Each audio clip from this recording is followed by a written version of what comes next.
What is your story of a family member you wish you weren't related to? After years of miscarriages and rounds of failed IVF, I finally had a child. The baby came a month early, but luckily was healthy despite that. A family member came to the hospital and said to me, "I hope you're finally done with this trying to have a baby silliness. You're clearly not really meant to have children." I was so emotionally and physically drained that all I could do was stare at them, but it still fills me with pain and damp. 8 years later.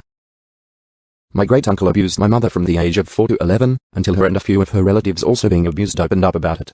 Most of the family sadly sided with the uncle, and so he largely went and punished for what he did. Eventually, one of his victims, my auntie, prosecuted him and he went to prison for a few years.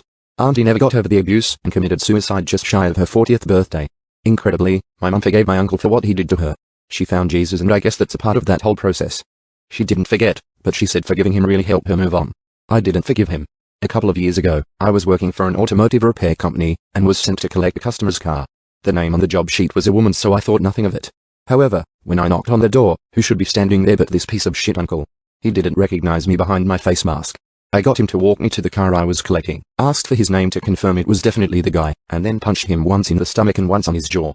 I told him who I was, then got in the car and drove it to the garage. He never called my company or pressed charges, and my mum never found out either. My uncle who looks down on women. He thinks women can't do anything but stay in the kitchen. He's the biggest piece of shit I'd ever met. My grandparents are insane in general. Cannot pinpoint an exact example. Very selfish people who adore themselves. Anyone who has not gone to university is below them. I do not see them often, because when I do, it is almost theater. Everyone pretends they're all happy and having a good time. Meanwhile, I'm checking the clock. Can I leave yet? My racist cop cousin who said it was okay to use deadly force against black men, because they are more violent. My uncle who was elected for vice mayor was imprisoned for committing fraud. He also, allegedly, pocketed donations to travel. He still tried to run for mayor lol. My biological father. He is a terrible, narcissistic person, and hasn't been in my life for a long time. He goes to AA meetings to feel better about himself while in active alcoholism and drug use. He defends his pedophile brother and blames me for his absence. He also hit my mother in front of me, so I had to testify against him in court. Among other things are my biological dad. He left me and my mum when I was about 3 years old. Found a new girlfriend, got her pregnant, left when his daughter was about 2 years old. Has been in jail several times for fraud and stealing identities. Has texted me one time in over 30 years to wish me happy birthday. The brother of my father doesn't want to meet me, because my dad was an addict and damp. Therefore I'm scam for him. The one that apparently sent a hitman out for me, who nearly killed my friend, who was covering my shift. Still don't know who did that, and am always quite careful. The uncle who is a pedo, last time I talked to him I called him a pervert and a sick person. That was 4 years ago. Glad he's out my life. Almost all of my dad's family are Jehovah's Witnesses. My wife's brother's stepson is in jail, because he stabbed a firefighter in the face after his girlfriend canned him. I cut my dad out of my life years ago for many reasons, but sister didn't. A day or two before her husband died, my dad made sure no one was up at the hospital with him on went up there so he could get my incredibly drugged up brother-in-law would agree to give my dad his car, as opposed to my 16-year-old nephew, as well as $10,000 worth of life insurance money. When my brother-in-law got moved to hospice on his last day alive, my dad was up there and was happy as a clam talking about the car. He didn't bother calling or checking on my sister until a few weeks later, when he called wanting to know when he was going to get his car and money. When she told him she wasn't going to give him anything, her dying and drugged husband said he'd get. He threatened to take her to court for that stuff. She pointed out she had a signed will saying otherwise and she'd be happy to see him in court. He's a complete dick. Always has been, always will be.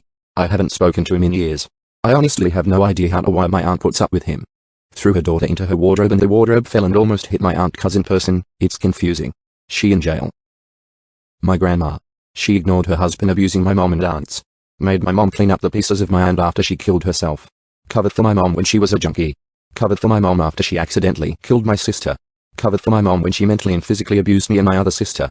Hid my mom's drugs while we were waiting for the police to arrive when she died. Wrote me a letter letting me know she doesn't want to deal with me and my sister now that my mom's dead. Still sends my kids cards every holiday because I won't speak to her. My dad's brother is a piece of shit. I only found out recently he used to abuse my aunt, and I suppose only stopped because his sons were old enough to fight for her. My older cousin tried fighting his dad 2 years ago for reasons I do not know, and my aunt was crying so hard as her son was getting beaten she had a heart attack. My uncle proceeded to hit my cousin until he was unconscious and was dragged away by my other cousins. She is completely fine now. But he still lives at the house. She has begged him to take the car, caravan and any money he'd like and to just leave. He's also recently given up smoking marijuana and has become a self-righteous saint. He's currently threatening to rat my aunt out to the police for continuing to smoke, and I think she's counting on it. Allow the police to arrive, and while they're there tell the disgusting man to leave. He's not on the mortgage, and he's not named as the owner of the house. I hope to update this message one day soon with good news. Please like and subscribe for new content.